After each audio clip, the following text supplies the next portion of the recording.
Okay. Hello mga kababayan, magandang araw po sa inyo lahat dyan. So, kumusta po kayo? So, medyo natagalan po tayo maggawa ng content dahil lagi pong umuulan dito sa amin. So, ito po yung evidence mga kababayan kung bakit kung bakit may ulan dito sa amin. So, maputik po yung daanan namin. So, ayan, papunta po kami doon sa ano namin, doon sa bundok dahil manguha po kami ng kahoy para po sa kulungan ng manok. So, ayun mga kababayan, no, may bago po kami investment na magmanukan po kami. So, maraming salamat po kay Ma'am Tess dahil siya po yung nag-provide para po sa lahat ng gastusin po para sa manukan namin. So, ayan, abangan niyo po yung mga vlog namin mga kababayan dahil papunta po kami doon sa bundok ngayon dahil mangunguha po kami ng kahoy. So, let's go guys! So, amin yung mga scholar namin, si Jun, si Pitoy, si Itel. Tapos nandun din si Janjan mga kababayan at saka si John Ray. So ayun mga kababayan, tingnan ninyo ang ginagawa ni Mama Aya. May bitbit po siyang rambutan. Dahil po nung galing po kami sa sentro, hindi pa po niya binuksan yung rambutan. Ewan ko ba kung bakit. Tapos pagdating namin dito sa wala ng tao, tsaka pa niya binuksan. Kaya kayo na lang Kay pangayoon man. So kayo na lang yung manghula kung ano yung ibig sabihin noon. Isa lang yung ibig sabihin nun, madamot. Ito po. Stop na. Kakauna. So, magandang araw mga kababayan. Another intro for today. So, ngayon papupunta kami sa sakahan tulad ng sinabi ni Mama. Tama, Maya? Sakahan ba yun? Yes. Tulad ng sabi ni Mama Aya kasi kukuha kami ng kahoy para sa kulungan ng... Anong kulungan? Manok. Kulungan ng manok. Kaya, sabi po ni Mama Aya na tag-10 daw kami. Kaya ba yun? Tag-10 daw kami na kahoy. Alam niyo po ba na si ano? Tingnan mo mga kababayan kung gaano ka. Ka. Lapok. Oh, ginahan ka akong lupit eh. At ayun mga kababayan, dito na po kami. Tingnan niyo po yung dinadaanan namin. Tapos galing po doon sa sentro. Ilang minutes? 30. 30 minutes lang po yun. Tapos mabagal man kami maglakad. Kaya mag 45 minutes yun. Kaya subaybayan nyo tong video. Abot to ng 45 minutes. So ayun. Ang tagal ng videographer natin ah.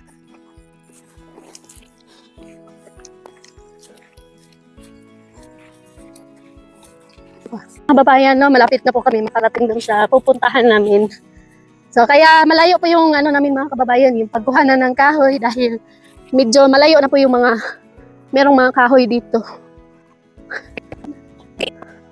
So, meron pong scholar si Ma'am Tess na hindi nakasama dahil sumali po siya sa Lime Meet. Lime Meet, no? So, si ano po yun mga kababayan, nakabidyo, si John Gabriel. So, nakipaglaban po siya ngayon for fighting for champion Chess. So, nakipaglaban po siya for fighting for champion for chess. At may call-up tayo dito. Pwede yan maulam mga kababayan. Oh, ito. Pwede ito maulam. Oh. Yan. Gulang. Call up. Masulog daw. Pangakyang ko. Oh, kukunin natin yan mamaya kasi wala na tayong pang-ulam. Dahil po, nagtutuyo na po kami. Natuyo na yung utak ni Itel. Ang mix.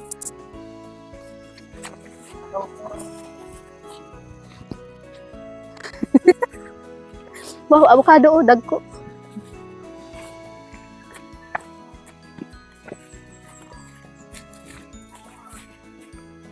Simba magplakatan ni Anan.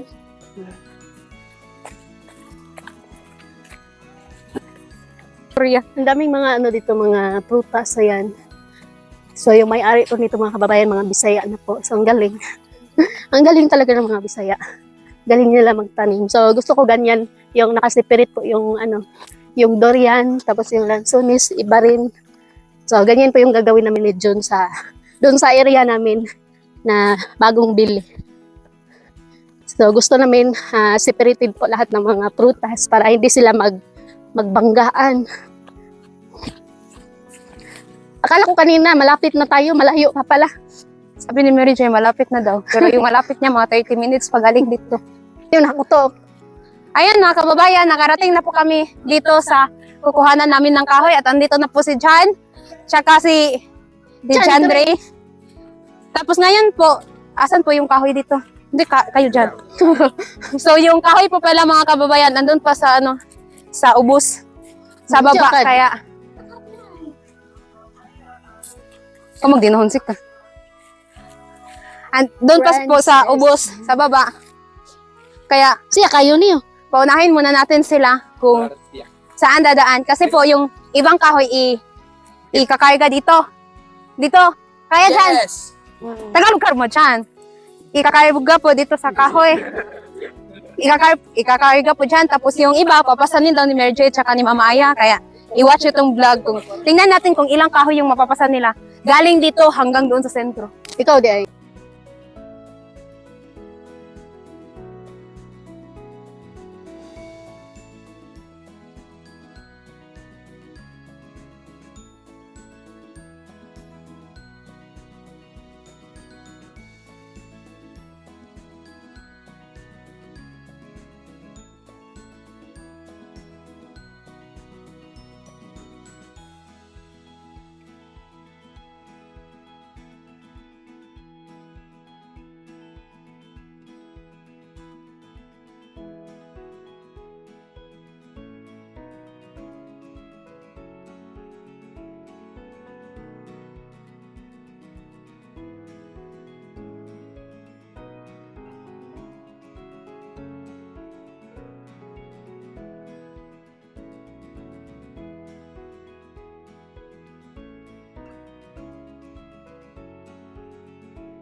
Kaya po, minsan, may mga taong sumusuko sa kanilang buhay. Pero alam nyo ba po, yung pagsuko, may dalawang bagay. Merong pagsuko para sa kabutihan. May mga pagsukong hindi, parang dalawa lang yan eh. Positive and negative. Parang battery. Parang positive and negative lang yan. Na may mga taong sumusuko dahil nauubos na sila. Nauubos ang kanilang kandila. Nauubos na yung laway. Nawawala na sila ng pag-asa. Katulad yan ng mga bagay, mga tao na ating kipits. Na ating may mga bagay talaga na ating kailangang tanggapin sa hirap man o sa ginhawa. Amen.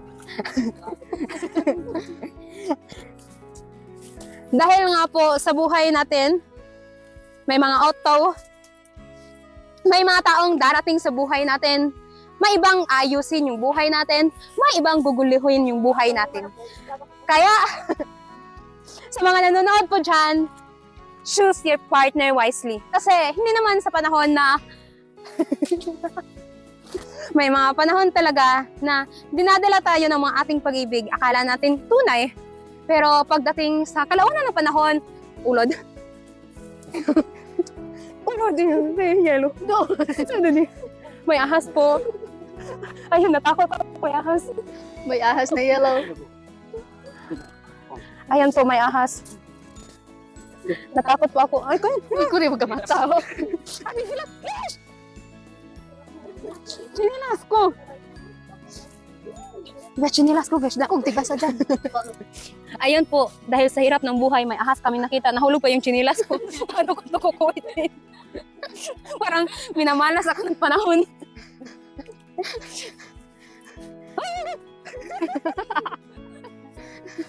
Kaya ba ito, Ganda.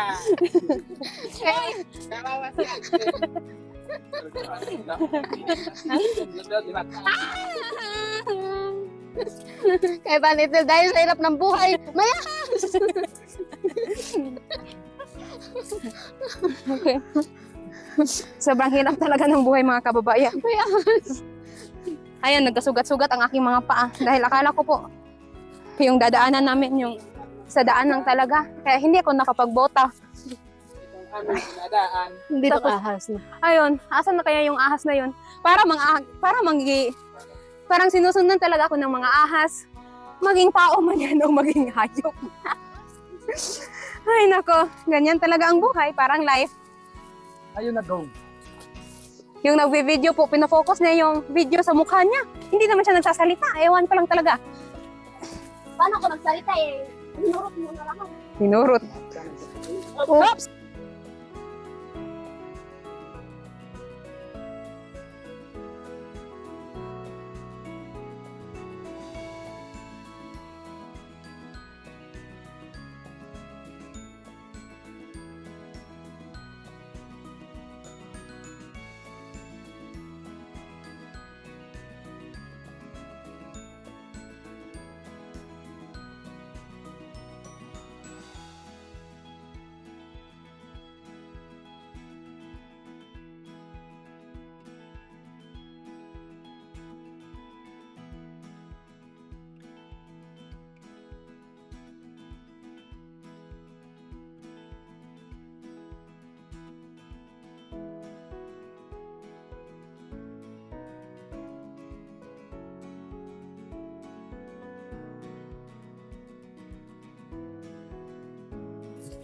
Ito na po yung mga kahoy.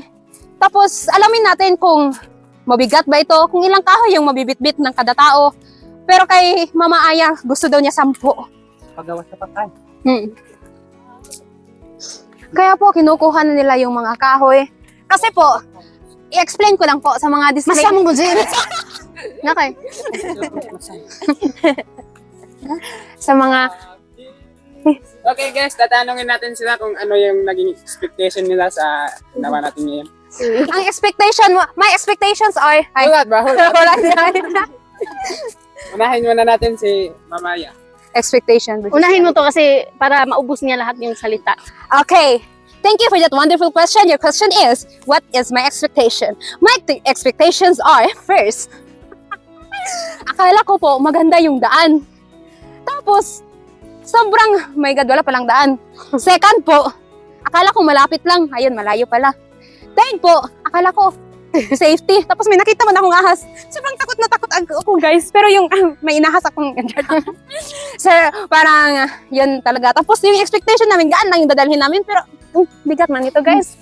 Yun talaga. And thank you for watching po. And pass the phone to the next person. What is your expectation? My expectation is very madaldal ka. Akala ko hindi siya madaldal kasi broken yan. Pero yung pagkadaldal niya, mukhang 50% ngayon, 100% na. Ayoko na talaga yung mukha siyang radyoman. Tapos expectation ko dito mga kababayan is, akala ko malapit lang yung expectation ko talaga ang layo sa original, as in. Tingnan niyo yung mga tiil ko, mga tiil. Tingnan yung sugat ko, mga kababayan. No? Tingnan mo pa ako, oh. Sobrang ganda. Sugatan pa yung puso ko, sugatan pa yung paa ko. May broken. Punta ka na doon. Ikaw, ano yung expectation mo? Ano expectation mo? Ano yung expectation mo? Ang expectation ko ay akala ko malapit lang at saka magaan lang yung pasanin niya kahoy. Mabigat pala. Baka nakapagpasok. Sundan mo lang sila doon. So, ayun na yung cameraman. Kung anong dihaan. So, ayun mga kababayan, nandito na po kami sa bundok. So, ano na po kami ngayon ng kahoy. Hindi pala kaya itong bigat. Isa lang. Isa lang. Dalawa na kay Mary Joy kasi nakatangbol siya. Alam niyo po ba bakit wala akong Wala akong lakas ngayon dahil nauubos ko po kakaiyak.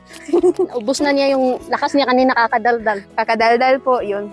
Tapos, ayun, ating tunghayan ang pagpapasan ni Mary Joy ng dalawang kahoy. Makakasurvive ba kaya siya? Tingnan natin ating alamin sa video nito. Mary Joy, 2 points! At ayun naman si John, 3 ang kanyang dinadala. Sobrang laki pa. Ano kaya ang kanyang pagdadatnan? Okay, maigo tayo dyan.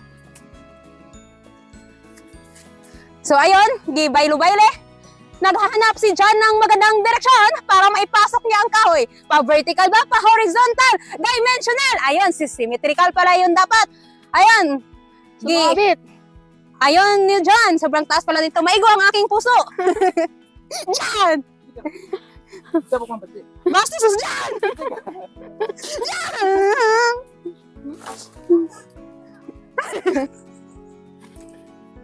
Ayun mga kababayan, ayan sila. Malalaki pala tong mga poste. Pila tanan ka poste kay to? Anim po yung poste na malalaki. Ayan si John.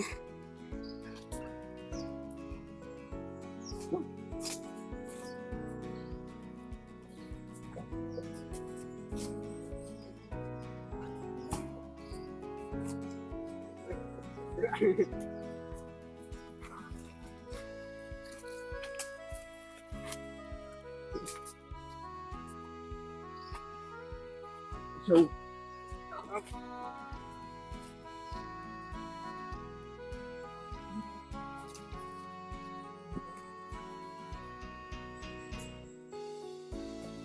Abay ka pa isok, abay ka pa isok. Yan. Ari okay? Hindi nakatingog. Ah.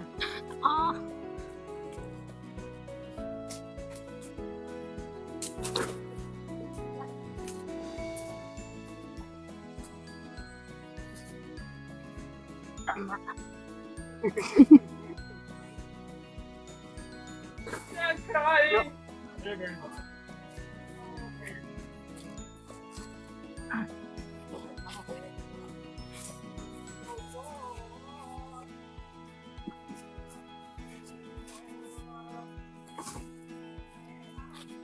Ay, no.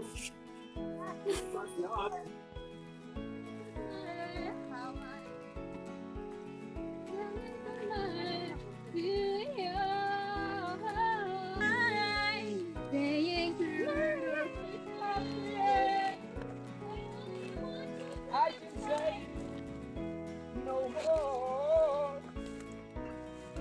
You left me all alone. Give me a chance. Oh. Listen to... Look around me. Anong kanta yun? Remix. Remix. So, mauning pinakakusgan na mo, guys.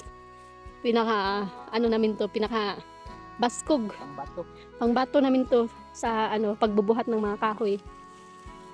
Siya po yung pinakamalakas. Naging singer man yung mga ano natin, mga kababayan. Naging singer na yung mga kasama natin.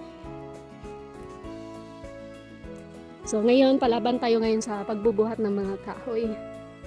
So yan. Mabigat din to mga kababayan kasi ano tong kahoy na to yung mga lig-on. So ano ba yung Tagalog ng lig-on? Yung matibay, ganun. Yan. So meron pa nga dito yan, oh. Ang ganda. Ang ganda pang poste kaya lang sobrang bigat.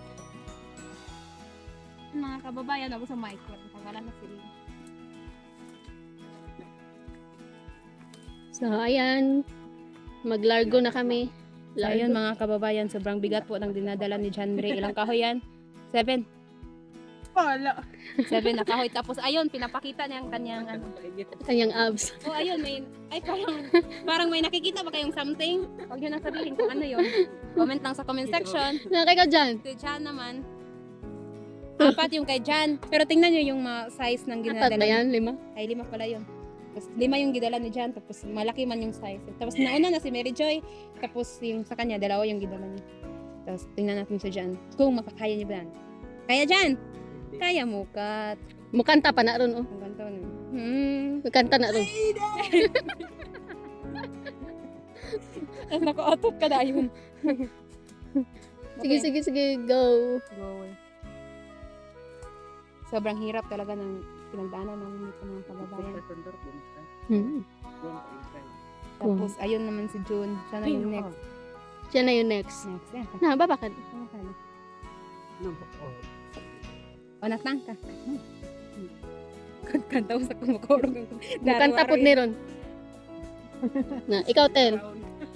Yung pinakamabigat yun sa kanya, mga kababayan. Sa akin kasi may dinadala pa sa puso ko.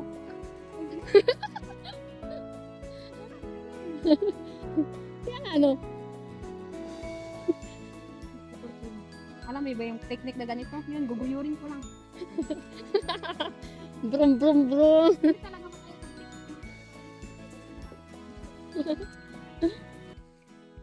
So, ayan mga kababayan, dalawa lang po yung kaya nating dalhin kasi mabigat po ito yan. So, kung makikita natin, maliliit lang po itong poste na to. Kaya lang, sobrang bigat. So, matibay po kasi itong poste na to. So, ayan, let's go na po. So, ayan mga kababayan, nandito na po kami sa, naghukas lagi mo tanan. May hapin. May hapin. Malapit na kami doon sa kalsada. So, medyo malayo pa po yung bibiyahin namin. Kuya Bangkon. Gano'n ko lang hospital.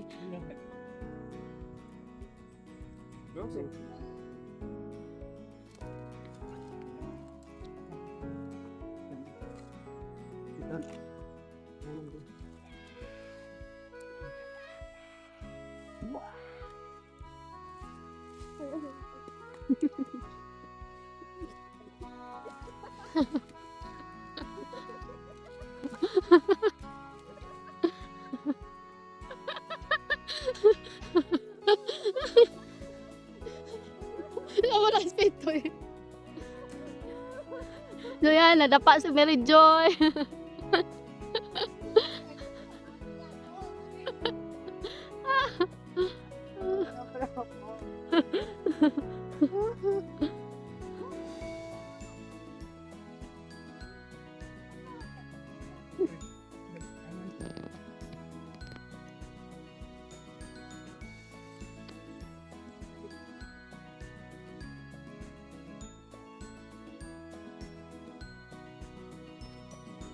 At ayun mga kababayan, nakita niyo po ba si Mama Aya? Yun, pang reels na yun. Na ano po siya, na slide. So kukuha daw muna siya ng gamot pero Sa ano natin, alagang baboy. May gamot ba yan sa sasaktan ng iniwan? Pwede mo pang inumin para sa Para tigop ka na. So ito mga kababayan, pakain natin ito sa alaga natin baboy. So wala namang mawawala kung susubukan natin. Pero subukan natin kasi nakakasakit po yung baboy. Yung mga nandun sa mga kapitbahay natin. So subukan natin magdipinsa. Ano nga ito? So ayun mga kababayan, dito na po kami sa taas.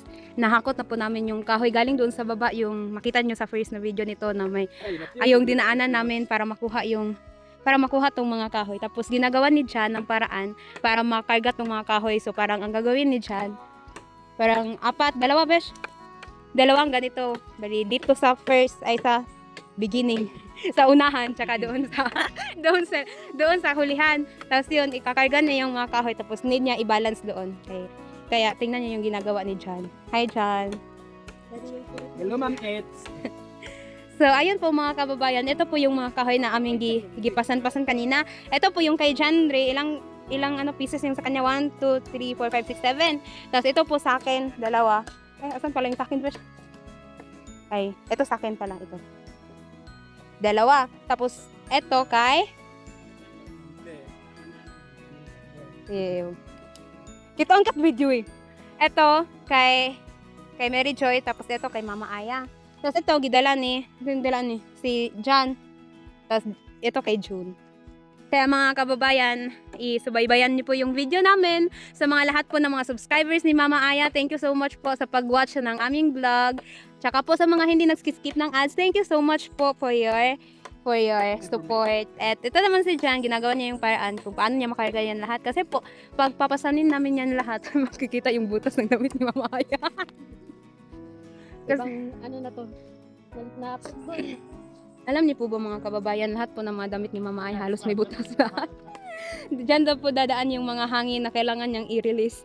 Yung mga butas ng kanyang mga damit. Tapos ito po yung nakuha niya.